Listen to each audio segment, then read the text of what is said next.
Pour profiter pleinement, éteignez les lumières, mettez votre casque ou vos écouteurs, fermez les yeux, relaxez-vous.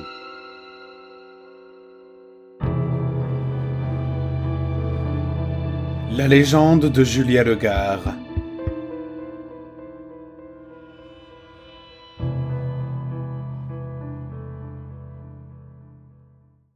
Il y a quelques années, je me retrouvais souvent avec des amis en train d'explorer des lieux anciens, prétendument hantés. Un jour, nous nous sommes retrouvés à l'Edisto First Presbyterian Church, où une jeune fille du nom de Julia Legare a été enterrée dans le mausolée familial en 1852, après avoir vraisemblablement succombé à la diphtérie, une maladie très contagieuse à l'époque. Des passants ont signalé avoir entendu des cris provenant du cimetière au cours de la semaine suivante, mais ils n'ont jamais cherché à en connaître la cause.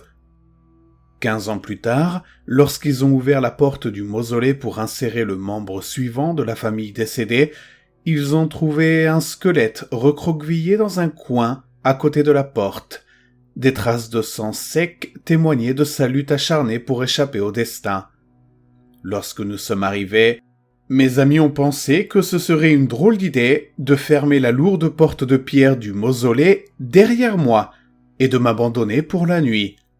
J'étais bloqué, incapable de déplacer la dalle de pierre sans aide.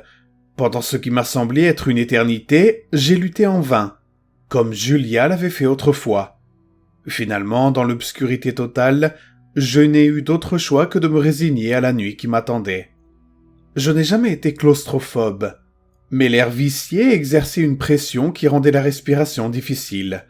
J'avais l'impression qu'une tristesse écrasante me pesait littéralement sur les épaules.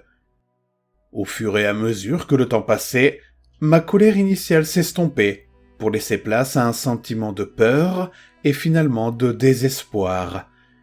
Quelque temps plus tard, des griffures ont commencé à apparaître. Au début, elles étaient légères. J'étais sûr que c'était mon imagination, mais elles semblaient devenir plus fortes, plus claires, au fur et à mesure que le temps passait. Elles semblaient devenir aussi plus frénétiques.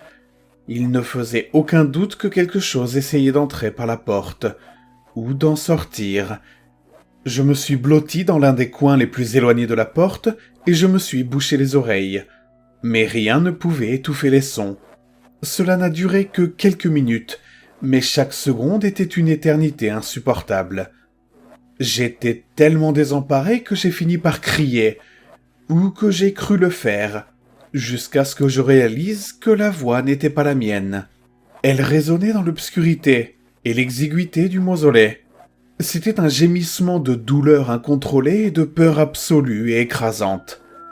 Quelques instants plus tard, je me suis rendu compte que les grattements avaient cessé.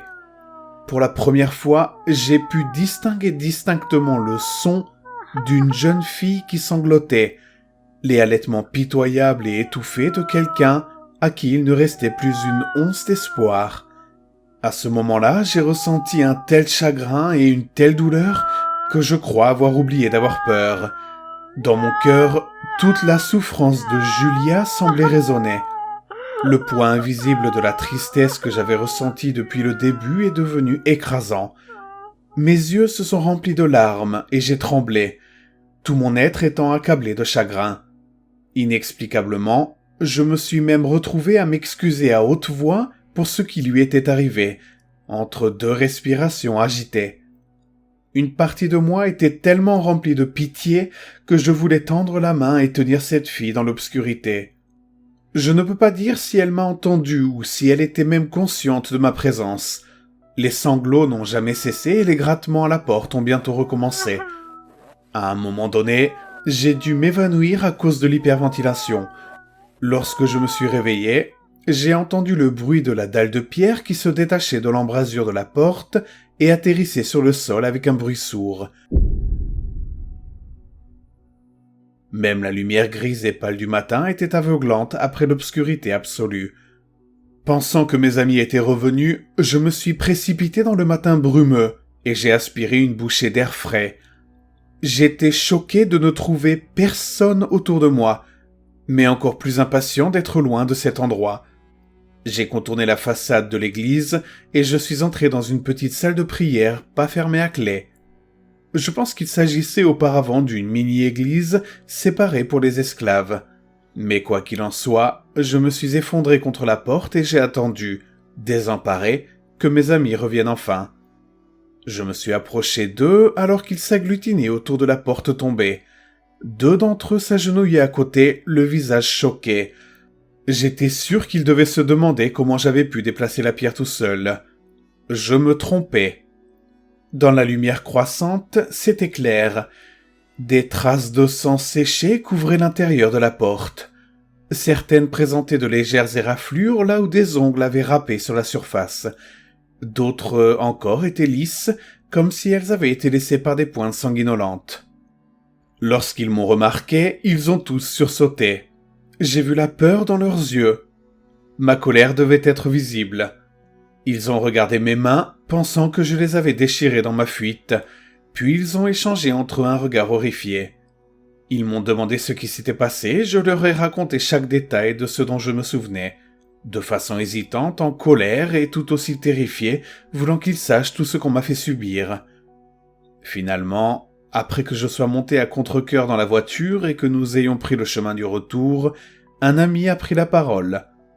Il m'a expliqué qu'ils avaient peur de me dire quoi que ce soit avant que je sois de retour dans la voiture, et il m'a demandé de regarder mon visage. J'ai donc ajusté le rétroviseur et j'ai vu qu'il y avait du sang sur mon visage.